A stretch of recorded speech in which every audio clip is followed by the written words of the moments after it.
Praise the Lord, mga igsoon, na po ko sa inyong atubangan karon para mo padayag na po ko sa pulong sa Ginoo, mga igsoon. Grabe na karon lang gyud na ko ni nabasa, mga igsoon ba. Kay din gusto ko nga i-share po ni sa inyo, ha. Ang Isaiah 48 verse 22, mga igsoon. Grabe, warning gini sa to, mga igsoon, kay ingon siya ani wa ato ak magbuhat ko magkuan ko ani, mga igsoon. Akong basahon kay warning ni sa to, mga igsoon, no. Isaiah 48 verse 22 nagaingon, "There is no peace, saith the Lord, unto the wicked."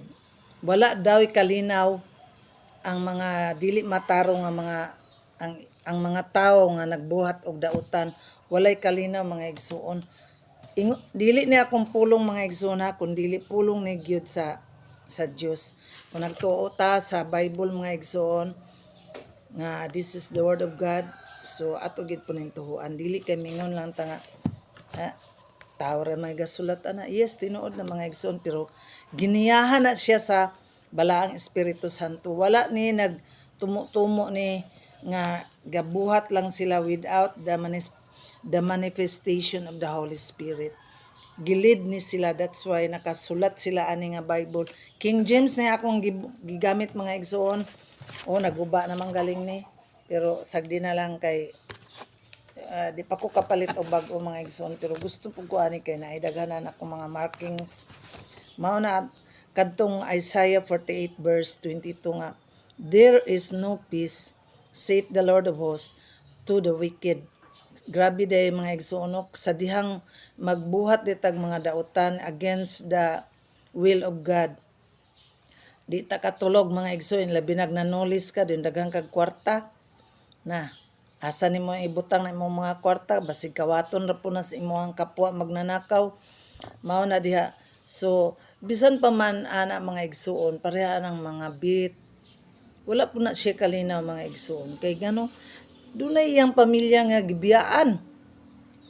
Kay hinganha lang siya anang lahi pud nga babae nga kay nakalipay lang na niya sandali diha. Og dili na makalipay niya. Mao na ang makalipay ra gyud sa Ginoo, sa usa ka tawo, mga igsoon, sa dihang nibuhat ta sa kabubuton sa ato ang Ginoo. So ana lang, mga igsoon, mao na akong i-share nga there is no peace for those who are kanang nagbuhat making against the will of God. Kanang mga tawo nga wala nagbuhat og dili makapahimuot sa ato ang Dios. Ana ba, mga igsoon, no? So maura na ako so kinsa man tong mga tawo nga masupilon dira, ilabi na katong mga nangabit, mga tulisan, mga kawatan, o to nalipay na sila anang mangawat na silang mga mangga diha, mga lubi, mga unsa na, kay walay nakakita nga tag-iya. Pero ako labaw nang nakakita ang Ginoo. Wala to nakakita ang tag-iya, pero ang Ginoo kay saksi man sa tong mga binuhatan. Walay natago nga binuhatan nato, bisan pa ang atong hunahuna, mga igsuon. Dayag kay na sa atubangan sa Ginoo, labi na sa imong kasing-kasing. Kung duna kay kasilag, kasuko, tinuod na, mga igsoon, maski ako dili gyud ko perfecto, kay duna man gyud po ko'y kaligut-gut sa ato ang ubang mga nakabuhat og dautan nato. Pero salamat sa Ginoo kay gipahinumduman biya pud ta nga ang atong sala dili pasawpan og tama na mosalop na ang adlaw. Pero very hard, mga igsoon, to forgive and forget. Pero maumang ginayang pulong, mga igsoon. So nangayo na lang kog grasya sa Ginoo nga Lord. Kuha kining burdens, kuha kining kaligut-gut sa akong kasing-kasing, kay gusto kong magmalipayon nga moatubang sa karong adlaw na sa diha sa imuhang presensya, nga malipayon, bagaan ang kasing-kasing, mga igsoon. So mao na ako ang ika-share sa inyo, mga igsoon, ang Isaiah 48 verse 22, mga igsoon. Hinumdumi na tungod kay nagaingon siya, there is no peace, saith the Lord of hosts, to those who are wicked.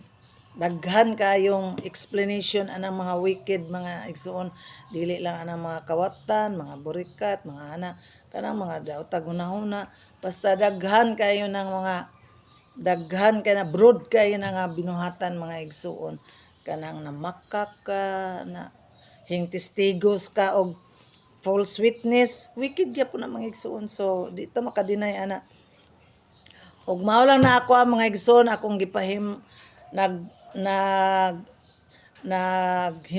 naghinaot ko nga ang tanan makakuha sa ako ang istorya, dili man ko maayo mo istorya mga igsoon, pero akong gipaningkamutan nga maka-expound ko, maka-explain ko unsay buot ipasabot sa Bible mga igsoon.